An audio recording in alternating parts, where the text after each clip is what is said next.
Bonjour à tous, on se retrouve pour une autre vidéo. Celle-ci, ce sera sur les proportions de visage. La première chose que je vous conseille de faire quand vous dessinez et que vous ne savez pas comment vous y prendre pour dessiner des visages, c'est, en plus de regarder cette vidéo, c'est d'aller en ligne, vous tapez proportion de visage ou face proportion en anglais parce que vous allez sûrement avoir plus de résultats et vous allez voir comment s'y prendre. Vous allez avoir plein de schémas. Et moi, je vais vous expliquer un peu comme moi, par exemple, je m'y prends tout seul. Donc ça, c'est ce qu'on commence toujours par faire, c'est on crée un cercle. Le cercle, donc ça va en fait être la forme du crâne. On va couper ce cercle en deux, avec une ligne. Et ensuite environ ici, environ un peu plus haut, ça dépend vraiment du genre de dessin que vous voulez faire, ou de la forme du visage que vous comptez réaliser. Vous allez en fait couper ceci, par exemple je vais le faire ici, et vous allez le couper. Et vous allez donner en fait la forme du menton. Alors on peut essayer de faire un visage un peu plus style manga, justement en donnant un truc un peu plus en V. On peut essayer de faire un truc un peu plus réaliste en donnant un menton un peu plus arrondi, justement. Voilà, par exemple, ce sera un peu ça par exemple, ça donnera peut-être un visage un peu plus ralent, un peu plus réaliste. Si vous aussi changer le style, c'est l'épaisseur, la largeur du visage. Plus le visage va avoir les ronds, plus ça va par exemple faire un visage en manga féminin par exemple, etc. quoi. Mais là on va commencer par faire un visage d'homme, et puis ensuite on fera un visage féminin. Donc voilà. Donc pour les hommes souvent, moi ce que je pense c'est que c'est beaucoup mieux de mettre une mâchoire un peu plus géométrique, c'est beaucoup plus facile à percevoir que c'est masculin comme ça. Ensuite ce qu'on va faire c'est qu'à peu près à ce niveau-ci. Moi, souvent, ce qui se passe, c'est que je sais pas si c'est la façon dont je m'y prends pour faire mes dessins, mais souvent, il y a une ligne, donc à l'endroit où le cercle va toucher le menton, vous tracez une ligne. Ça va être, on va vous dire que c'est l'endroit où viennent les yeux. Mais moi, au lieu de les faire à la moitié, mes yeux, je dois les faire un peu plus haut, parce que c'est un peu la façon dont j'aime bien travailler. J'imagine que c'est parce que moi, je m'y prends un peu plus... J'imagine que c'est parce que mes visages sont un peu plus aplatis. Peut-être que je fais le rond un peu trop grand, je ne sais pas. En gros, donc c'est à peu près ici que viendront les yeux. Et pour les yeux, vous allez compter 3 yeux qui vont venir se mettre comme ceci. Vous avez l'espace entre les 2 yeux pour un troisième. Ce que j'ai expliqué dans ma vidéo par exemple sur Edwin de la Forge, c'est que le dessinateur n'utilisait pas réellement 3 yeux pour prendre les proportions du visage, mais qu'il en mettait réellement 4. Pourquoi ? Parce que là, il utilisait un style de dessin où les nez étaient vraiment très gros. Ce sont justement des techniques qui sont applicables pour des proportions relativement naturelles, mais libre à vous d'expérimenter et de faire vos propres techniques, quoi. Ici, jusqu'environ cette distance, viendra le nez.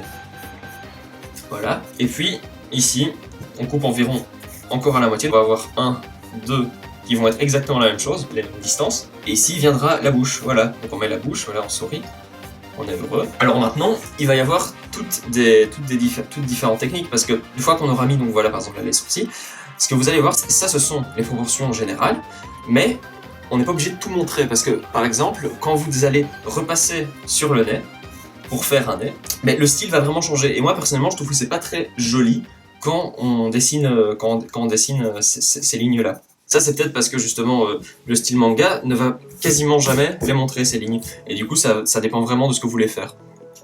Mais là, par exemple, je vais dessiner un personnage au hasard, et quand on dessine l'œil, donc là je vais dessiner l'œil, il y a vraiment des tonnes et des tonnes et des tonnes de différentes techniques, parce que la forme de l'œil, ça peut à la fois être des trucs comme ça, ça peut être des trucs comme ça, juste en 3, ça peut en fait être n'importe quoi. Ou alors vous pouvez même faire des yeux qui sont un peu plus réalistes, tout peut être applicable. Là par exemple je vais opter avec des yeux comme ceci, dans cette forme là.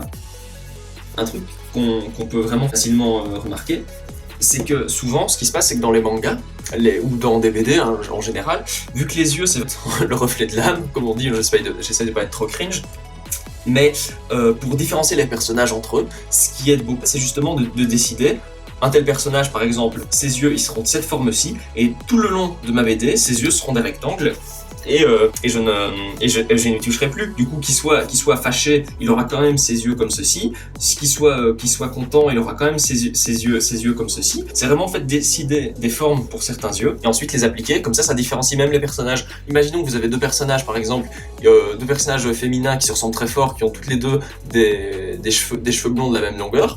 Mais ce qui va vraiment les différencier, ce sera même pas leur silhouette ou quoi, ce serait leurs yeux. Est-ce que c'est vraiment ça qui donne l'âme d'un personnage? Donc là, je vais essayer de dessiner un truc relativement potable. Pour les pupilles, il y a aussi donc toutes sortes de différentes techniques. Vous pouvez très bien donc faire un truc entièrement noir avec juste la pupille qui revient comme ça. Moi, ce que j'aime bien faire parfois, donc c'est on met une bulle comme ça, une bulle dans une bulle, et cette bulle, ça va représenter un reflet. Au milieu de ça, on met un iris noir et on laisse encore un point blanc. Quand on laisse du blanc au milieu de l'œil, ça va vraiment donner toute l'expression. Quand on bouche ce petit point blanc, ça coupe complètement le dessin et ça donne vraiment un visage inexpressif. Du coup, laissez toujours un petit point blanc, moi c'est ce que je vous conseille de faire. Et puis ensuite, on a donc l'œil. Et une fois que ceci est fait, on peut soit donner des petites lignes comme ça qui vont vers l'extérieur. Et ce qui se passe, c'est que le jour où vous allez colorier l'œil, par exemple ici on va faire avec du vert, ben vous allez repasser juste autour de ce truc noir pour donner la couleur de l'iris. Si je dis pas de bêtises, je pense que c'est l'iris, ou la pupille. Soit, on a compris.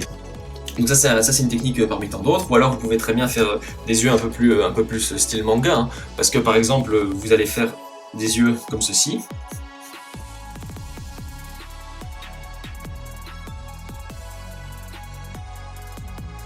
Et du coup, en fait, ce qui va être très important aussi de faire quand vous dessinez un œil, c'est ne pas uniquement donner l'œil et puis ensuite faire hop, je fais les sourcils tout de suite. Ça va vraiment faire toute la différence, c'est justement de rajouter une ligne, que ce soit comme ceci, comme ça.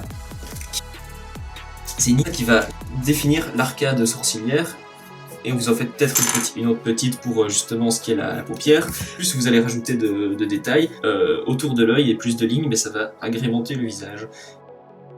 C'est random, hein, c'est pas censé être beau, mais j'espère que ce sera pas trop raté non plus. Est-ce que vous allez arriver à ce point-ci? Moi donc c'est comme ça que je travaille. Je fais d'abord les yeux, puis ensuite, bon, je travaille en s'entend, donc c'est comme ça que je dessine.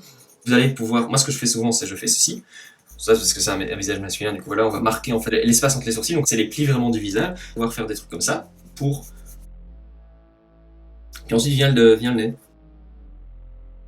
Pour les nez, il y a toutes sortes de nez différents. On peut donc faire des nez par exemple qui sont un peu plus pointus vers le bas, qui peut-être vont revenir un peu plus vers le haut, comme ça. Ou alors même des nez comme ça, voilà. Ce qui va donner beaucoup de caractère, entre guillemets, c'est de choisir où vous allez mettre des encres sur le nez. Par exemple, si j'ai envie, je peux faire ceci, vous voyez. Je fais pas en fait des grosses lignes comme ça pour faire le nez, mais au lieu, je fais donc le nez, hop, youpi. Comme s'il y avait un côté donc il y avait de l'ombre et peut-être qu'on va en faire un moins fort que l'autre parce qu'on va dire peut-être que ce visage, on va dire voilà ce visage, ce côté-ci sera assombri et pas l'autre. Du coup voilà, ça va être bien. Puis maintenant on va passer à la bouche. Alors pour la bouche, il y a aussi toutes sortes de différences. Un problème moi, que j'ai souvent, c'est qu'en fait mes lèvres je les fais un peu trop gros ou je les fais trop féminines pour les hommes. Donc ça voilà déjà ça on voit c'est des lèvres, mais bon. On voit déjà que c'est un peu trop féminin. Du coup, ça va vraiment changer. Soit on peut passer sur des trucs un peu plus simplistes, comme ça, donc on fait juste trois lignes qui définissent les lèvres. Ou alors on peut dire qu'on va faire vraiment essayer de faire donc un dessin un peu plus réaliste. Je sais pas vraiment ce que je vais faire ici, donc là voilà, je vais faire, on va dire qu'il sourit un peu, voilà.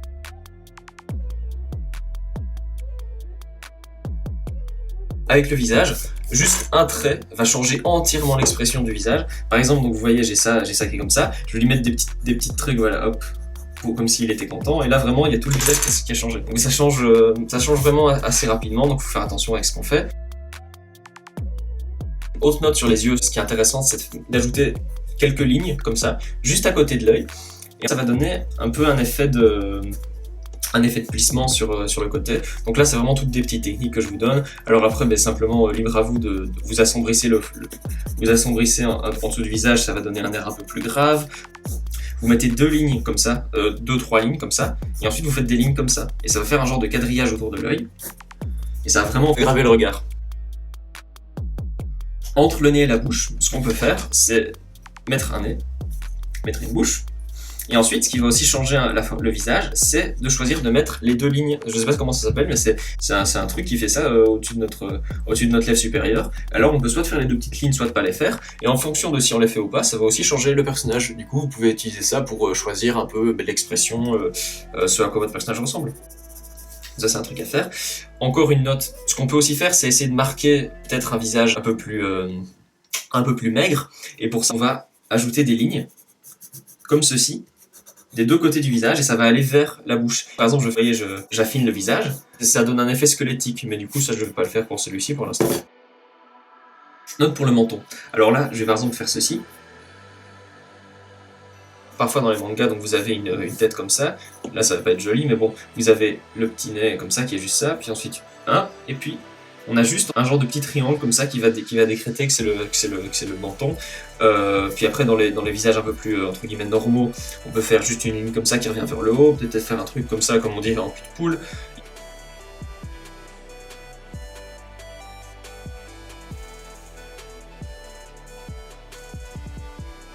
On fait une oreille.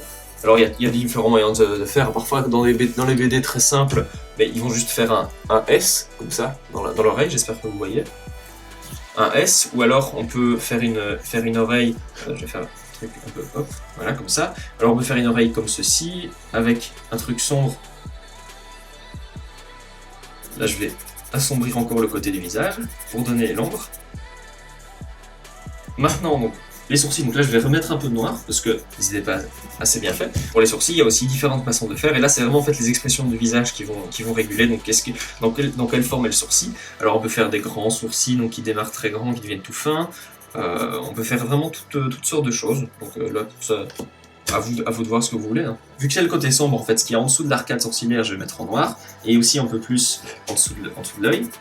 Et je vais ajouter encore plus de sombre. Hop, voilà. L'oreille aussi, elle va être sombre. Et maintenant, on passe donc au-dessus, donc au niveau du front. Donc là, je vais un peu redéfinir donc les lignes du visage. Et là, je vais mettre des lignes. Voilà, ces lignes, ça a vieilli un peu en fait, mais tout genre de lignes au-dessus du visage, ça va permettre à un personnage d'avoir même pas l'air plus vieux, mais juste avoir l'air un peu plus aggravé. Donc là, je vais rajouter un peu d'ombre. Comme dernier petit changement, par exemple, on va lui mettre une cicatrice. On fait des petites lignes comme ça sur le bord. Ça va donner en fait l'effet que la peau est un peu aggravée donc autour, donc elle est un peu boursouflée, un peu abîmée. Et maintenant, on va lui donner des cheveux. Alors les cheveux, donc c'est toujours la dernière chose qui vient. Moi, c'est toujours la chose que je fais en dernier. Alors là, on peut dire qu'il est chaud. Mais bon, là, je vais quand même montrer comment on fait les cheveux pour vous aider. Si on fait par exemple des cheveux un peu plus longs, ça va passer comme ça. Et ils vont arriver, ils vont arriver donc derrière la tête, comme ça. Donc là, imaginons qu'on ait le cou. Alors le cou, déjà, oui, aussi, je note. Ça vient, voilà, environ à ce niveau-ci. La mâchoire elle sera un peu plus grande que le cou. Oui, il arrive ici. Puis ensuite, là, c'est les proportions du corps qui commencent. On peut ajouter des lignes comme ça sur le côté donc sur le côté du cou.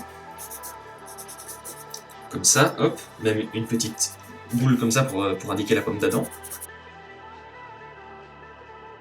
Alors on pourrait lui donner des cheveux à la Lucius Malfoy, comme ça, genre vraiment qui démarre très loin. Ou alors on peut lui donner des cheveux donc, qui reviennent un peu devant lui. On peut même dire qu'on va faire un truc comme ça un peu à la manga. Donc on donne une grosse ligne et puis après donc ça part dans tous les sens. Mais voilà. Moi je vais pas vraiment faire de cheveux à manga, j'ai envie de faire un truc un peu plus simple. Du coup je vais faire comme ça. Quand on fait donc les cheveux, il faut juste compter qu'on passe un peu plus haut que le crâne, parce qu'évidemment il y aura un peu plus de matière que la peau, donc les cheveux ne démarrent pas à même la peau, du coup on va donner par exemple là je mets 1 cm, voilà hop, de cheveux.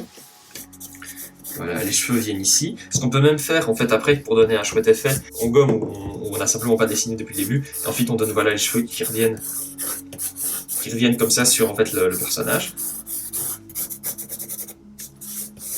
Voilà, et en fait là ce que je fais c'est que j'ondule un peu pour donner de l'effet. Ce qui va se passer c'est souvent en fait quand vous dessinez un personnage, voilà, vous avez votre tête. Votre tête comme ceci. Ce qu'ils font c'est que au niveau des oreilles, ils reviennent un peu comme ça. Là je le fais vraiment en exagéré. Ce petit angle qui va revenir, je vais le faire vraiment très légèrement, voilà. Quand les cheveux font ça, ils reviennent un peu comme ça au-dessus du crâne.